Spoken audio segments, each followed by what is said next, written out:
Hello, I'm Paul, and this is Paul Plays with Fire. Welcome! It's way too hot outside to cook pizza today, so instead we're going to be going inside and making pizza dough. We haven't done a detailed pizza dough making process for quite a while, so we're going to cover that today. My pizza dough making process is nearly the same across all the pizza styles that I make.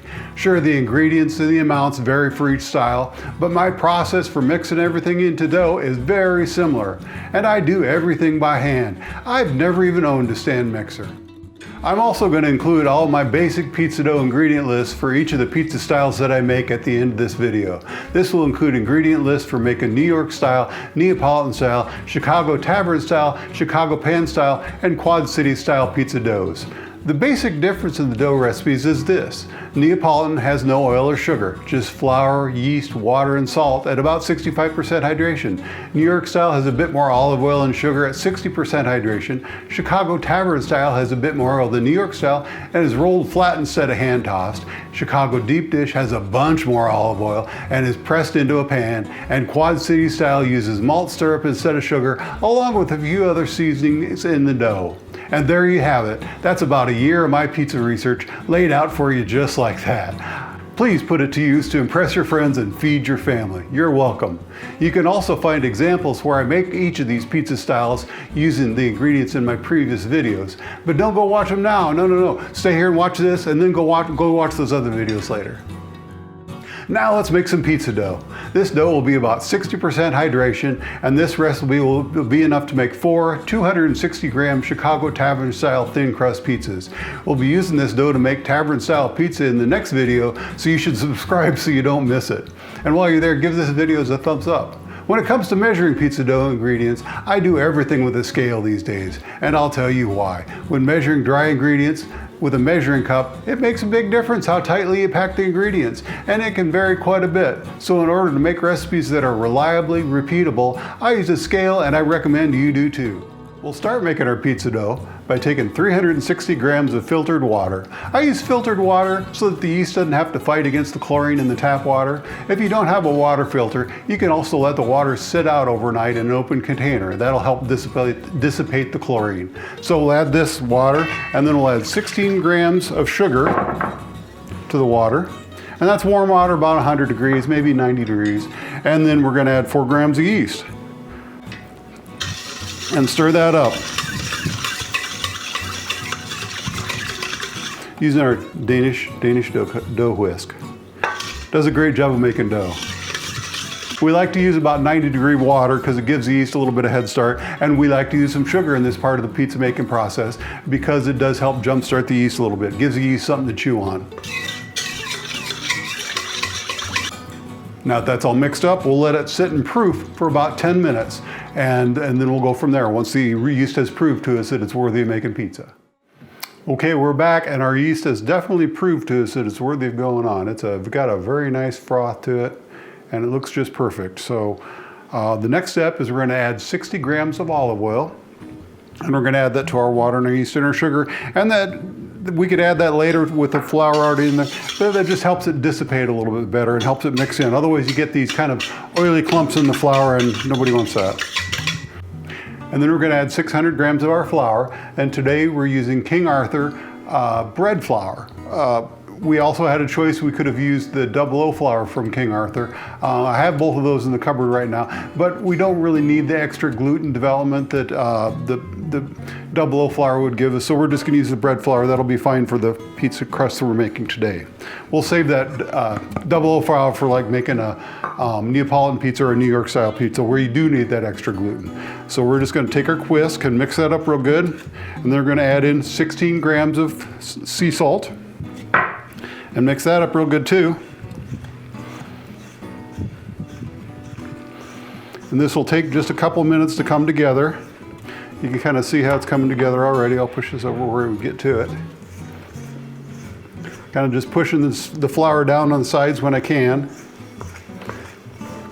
And you can see it's coming together already. You know, when I talk about this being a quick way to make pizza dough, it's easy, it's not quick. there's a lot of resting all through the process. You have to, the dough rests for 10 minutes here and 30 minutes there and 30 minutes there, but your actual involvement with making the dough is very, very light, very slim. You know, I can probably do, well, we'll see how long this video is, but it's not, the process is the actual working hours of the process is not very long. It's really pretty simple. And eventually you get to the point where the whisk is taken as far as we need to go, so then we're just gonna get in there with our hands and finish it up that way. And what we're looking for is what's called a shaggy ball stage. It's when the dough has come together to form one cohesive unit. There's no dough left on the sides or in the bottom of the bowl or any of that, and that's about where we are now. And now the dough just needs to sit and rest for about 30 minutes so that the flour can fully absorb the moisture of the water in the dough, and then it will become dough. And that phase is called, for you bread geeks out there, it's called autolyse. So there, we'll let that rest for 30 minutes and we'll be back. Well, after a 30-minute rest, our flour has completely absorbed all the water and it has now become dough. And we're gonna work it a little bit. We're gonna keep our hands and our tools wet. So we're gonna start with a dough scraper, and we're just gonna separate the dough from the edge. Boy, it feels really nice. Oh, that King Arthur is good flour. And then we're gonna, with a wet hand, notice I'm keeping my hand wet, we're gonna pull up on a corner of the dough. I know it's round, but trust me, it has corners. Pull it up, stretch it a little bit, fold it back on itself. And then we're gonna do the same thing, turn it 90 degrees, pick it up, fold it back on itself, turn it 90 degrees, pick it up, fold it back on itself. That's really got some good gluten structure there. Finally, one and a fourth time, pick it up, fold it back on itself, and we're done. We're gonna kind of turn that over a little bit just to get some little surface tension. But that's all we're gonna do to it for now. And then we're gonna let it sit and rest for 30 minutes. After that time, we're gonna do that again. We're gonna do that 2 or 3 more times, the stretch and fold process, and then we'll give it a window test and see what our gluten strength will look like. But I feel really good about this. I think it'll be good. See you in 30 minutes. Okay, it's been another half hour, and our dough is starting to look really good. Really looking promising. It's got a nice texture to it, and it's got a great smell. So we've got our wet dough scraper that we're using to separate it from the side. And then we're gonna wet our hand. And then we're gonna do the same thing again. We're just gonna do a set of 4 stretch and folds on each corner of the dough. So we'll lift that, let it fall back on itself, get our hand wet.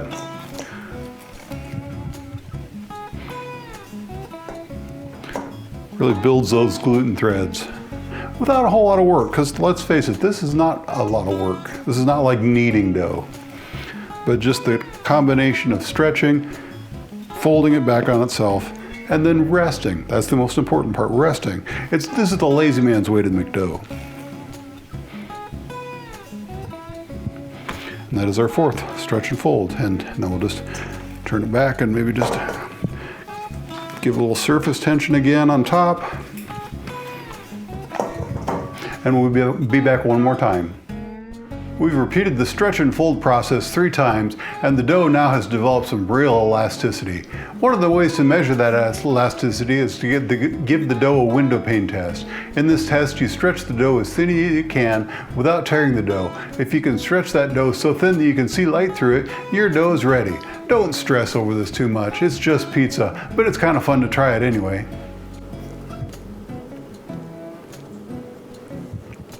Oh, that's very nice and elastic. Look at that. Oh, whew. Well, that's perfect. That is just perfect. That's exactly what we want. Now that our dough is ready, we can go one of 2 ways with it. We can continue to let it warm on the counter and make pizza with it in a few hours, or we can put it in the fridge to cold ferment. Cold fermenting allows the dough to really develop some more flavor complexity. It also works for sourdough. You can really tell the difference in the flavor of cold fermented dough. In addition to being better tasting dough, cold fermenting also allows you to make that dough several days ahead and pull it out of the fridge when you need it to have a pizza ready to go in under an hour. I did this recently when we had some family family visiting. I had pizzas ready to go in the oven in the time it took to preheat the oven. Now what we're gonna do is we're gonna take a proofing container. You wouldn't have to use a proofing container. You could use a covered cake pan or a covered lasagna pan, but we happen to have a proofing container. So we're gonna use that, and we're gonna divide the dough into 4 equal pieces and shape them into the pan, cover them with a little bit of olive oil so they don't stick to the container, and then we're gonna put them in the fridge for as many days as we need. As many days as we need until the heat breaks. So we're gonna turn this dough out into a lightly floured surface. Keep it from sticking. There we go. And using our dough knife, we're going to cut that into roughly quarters. It doesn't have to be perfect. After all, it is just pizza.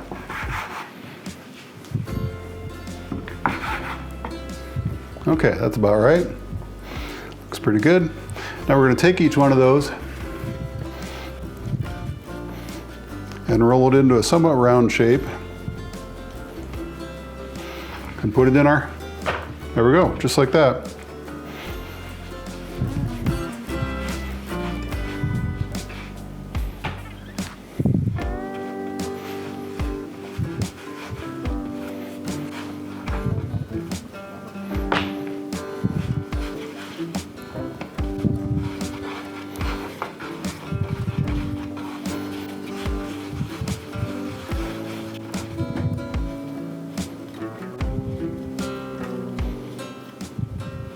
There we go. 4 pretty good looking pizza doughs. I'll put a little oil on top of each one of them just to keep them from drying out. So we've placed our 4 balls in the container and coated it with a little olive oil, and we'll let it sit in the fridge for a day or 3. And the dough will be ready when we are. And make sure you turn in next time. We'll be making Chicago Tavern Style Pizza with this dough. This has been Paul Plays with Fire. Thanks for watching. And keep watching to see the pizza style dough ingredients list at the end. There's a lot of good stuff in there, a lot of big secrets in there.